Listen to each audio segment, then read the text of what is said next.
다 함께 7월의 말씀 이사야서 41장 10절 말씀을 암송하시면서 하나님 앞에 예배자로 나아가시겠습니다. 두려워하지 말라. 내가 너와 함께함이라. 놀라지 말라. 나는 네 하나님이 됨이라. 내가 너를 굳세게 하리라. 참으로 너를 도와주리라. 참으로 나의 의로운 오른손으로 너를 붙들리라. 아멘. 찬송가 312장 너 하나님께 이끌리어 가사를 묵상하며 찬송하시겠습니다.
하나님께서 오늘 우리에게 주신 말씀은 여호수아서 24장 15절부터 23절까지의 말씀입니다. 여러분, 오늘 본문에 보면 이제 여호수아가 이스라엘 백성들에게 섬길 자를 택하라고 요구합니다. 사실 우리는 날마다 무언가를 선택하며 사는 존재들입니다. 이스라엘 백성들이 여호수아가 마지막 고별 설교와 같은 유언과 같은 당부를 할 때 그것이 무엇을 의미하는지 그들은 알았습니다. 이미 모세가 하나님의 부르심을 받고 세상을 떠나기 전에 이제 요단강을 건너 약속의 땅을 바라보며 그가 피를 토하듯이 마지막 유언의 말씀을 남겼던 것을 기억하기 때문입니다. 근데 여호수아는 이스라엘 백성에게 모세와 좀 달리 선택하라고 요구합니다. 선택해라. 너희가 섬길 자를 선택해라. 이 말은 무슨 말이겠습니까? 하나님께서 이렇게 하셨으니까 너희는 무조건 이렇게 해야 한다 라고 말하는 게 아닙니다. 너희가 하나님을 선택하든 아모리 사람의 신을 선택하든 애굽에서 섬기던 우상을 선택하든 너희가 선택해라. 그것은 전적으로 너의 책임이고 자원하여 선택한 것이니까 결과에 대한 책임도 너희 것이다 라고 말씀하는 겁니다. 여러분, 오늘 우리가 하나님을 선택한다, 하나님을 믿기로 작정했다 라고 하는 것에는 기본적으로 전제가 되는 게 있습니다. 내가 원해서 내가 스스로 선택하여 한 거기 때문에 이것은 최선의 헌신을 약속하는 겁니다. 대충 하는 게 아닙니다. 억지 춘향으로 코 걸려서 마지못해 끌려온 게 아니라 내가 믿겠다고 내 발로 왔으면 그러면 할 수 있는 최선의 노력을 다해야 합니다. 최선의 헌신을 다해야 합니다. 저도 부모님이 예수님을 믿고 어머니 뱃속에서부터 교회 다닌 모태신앙인, 모태교인입니다. 흔히 모태교인들이 못해 이래가지고 모태교인이라고 할 때도 있어요. 나 못해 이러고. 여러분, 정말로요, 처음 예수님을 믿은 일대 신앙인들이 보면 굉장히 뜨겁습니다. 헌신적입니다. 왜요? 내가 주님을 몰랐다가 알게 됐고, 심지어는 핍박과 조롱과 멸시 속에서 신앙을 지키기 위해 애를 썼던 경험이 있기 때문에, 체험적 신앙이 강하기 때문에 모태교인들보다 훨씬 열정적일 때가 많습니다. 또 모태교인들이 가진 강점은 어려서부터 신앙 안에서 자라났기 때문에 문화적으로 또 체질적으로 복음 안에서 커서 온유하거나 또 그러다 인격적으로 주님을 만난 뒤에 뜨겁게 주님 앞에 헌신하는 그런 역사가 있습니다. 중요한 것은 일대교인이든 모태교인이든 뭐 하라는 겁니까? 자발적 순종과 헌신을 해야 한다는 겁니다. 마지못해 등 떠밀어서 와이프가 가자니까 따라가고 남편이 가자니까 따라가고 할 수 없이 따라가고 뭐 집안에서 다투고 싸우는 것보다 집안의 평화를 위해서 내가 교회를 가주는 게 낫지 그러고 오시는 거 말고 정말 내가 주님을 만나고 싶어서 주님을 사랑해서 주님 앞에 예배드리는 것이 기뻐서 주님 앞에 오는 것, 그것이 오늘 필요하다고 그래야 한다고 여호수아가 이야기하는 겁니다. 참 하나님과 거짓 신들을 동시에 섬기는 것은 있을 수 없습니다. 양다리 작전을 하면, 양다리 걸치기를 하면 가랭이가 찢어지고 맙니다.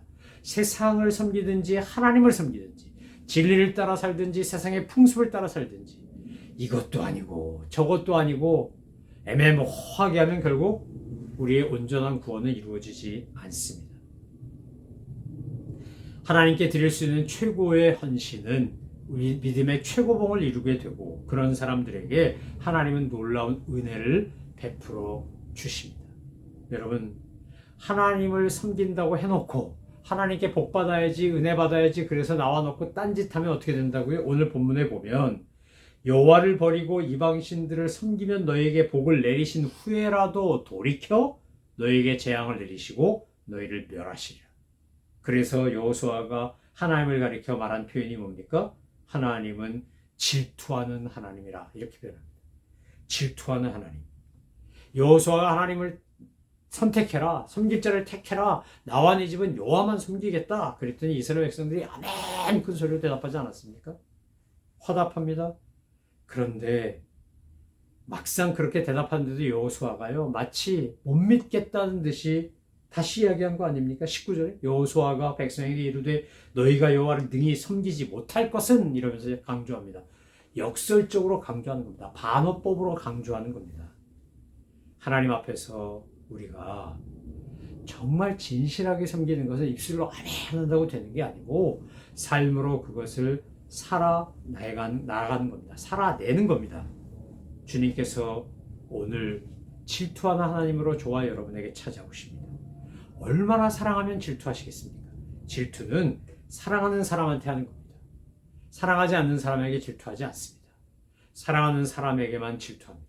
그래서 주님은 우리가 범죄하거나 타락하거나 방종한 것을 허락하지 않습니다.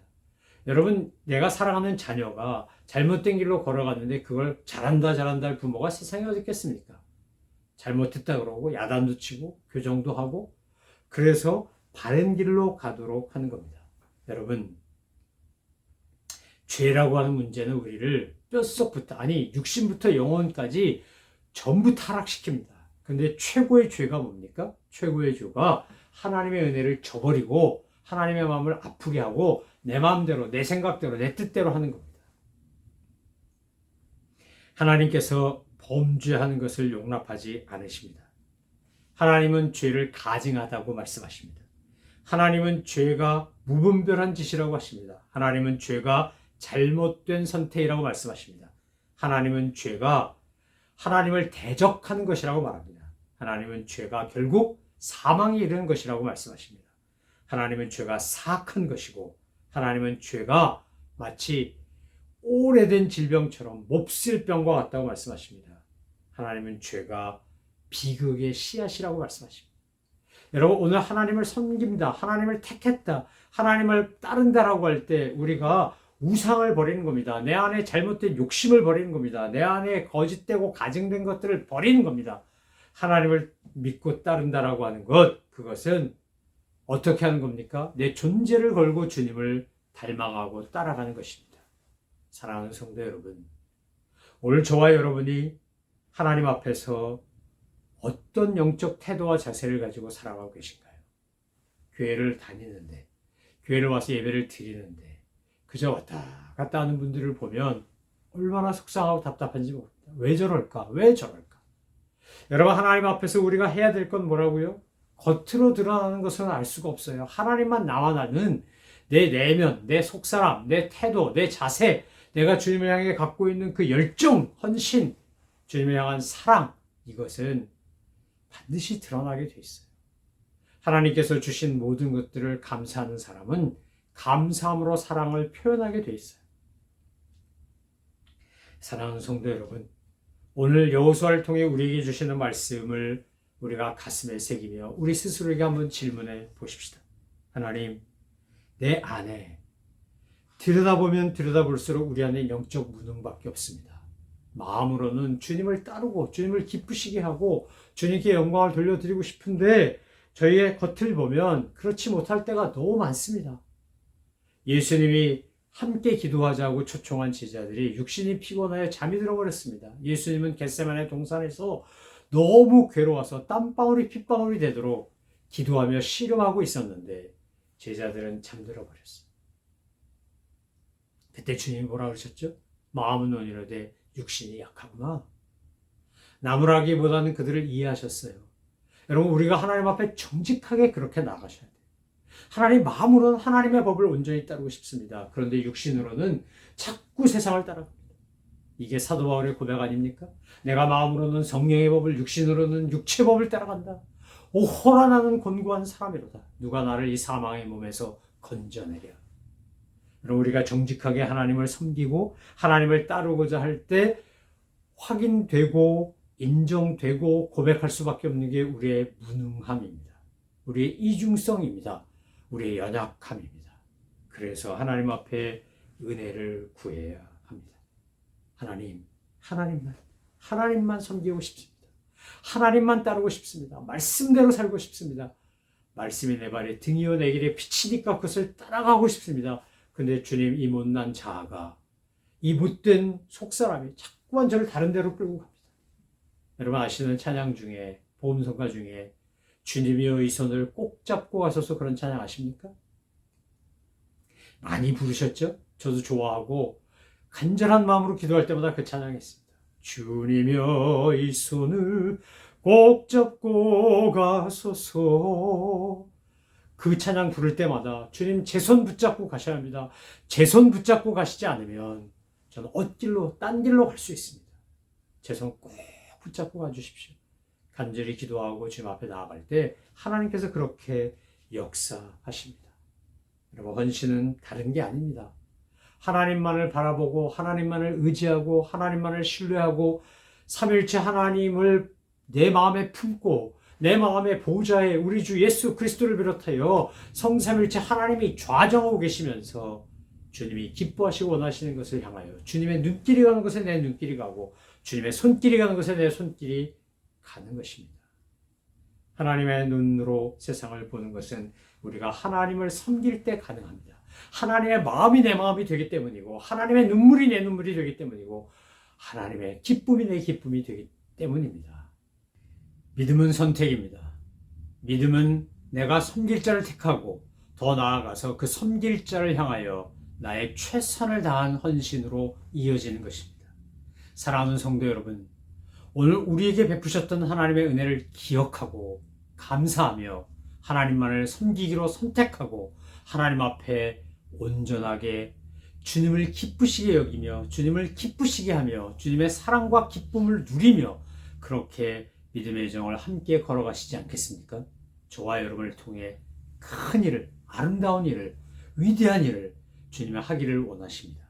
아주 작은 일 같아도 오병이어를 드린 소년의 그 작은 행위가 하나님의 영광을 드러내고 예수님을 통하여 기적이 된 것처럼 우리의 작은 헌신, 우리의 작은 충성, 우리의 작은 나눔이 하나님의 역사를 일으키는 기적이 될 것입니다. 하나님을 기쁘시게 하는 것, 하나님을 섬기는 것을 날마다 선택하며 믿음으로 나아가 승리하시는 우리 모든 믿음의 식구들 되기를 소망하며 축원합니다. 기도하겠습니다. 하나님 아버지, 감사합니다. 날마다 주님을 섬기기로 선택하고 또 선택하고 또 선택하며 주님만을 따라가는 저희들 다 되게 하여 주옵소서. 감사드리며 예수 그리스도의 이름으로 기도 올리옵나이다. 아멘. 하늘에 계신 우리 아버지, 아버지의 이름을 거룩하게 하시며 아버지의 나라가 오게 하시며 아버지의 뜻이 하늘에서와 같이 땅에서도 이루어지게 하소서. 오늘 우리에게 일용할 양식을 주시고 우리가 우리에게 잘못한 사람을 용서해 준 것 같이 우리 죄를 용서하여 주시고 우리를 시험에 빠지지 않게 하시고 악에서 구하소서. 나라와 권능과 영광이 영원히 아버지의 것입니다. 아멘.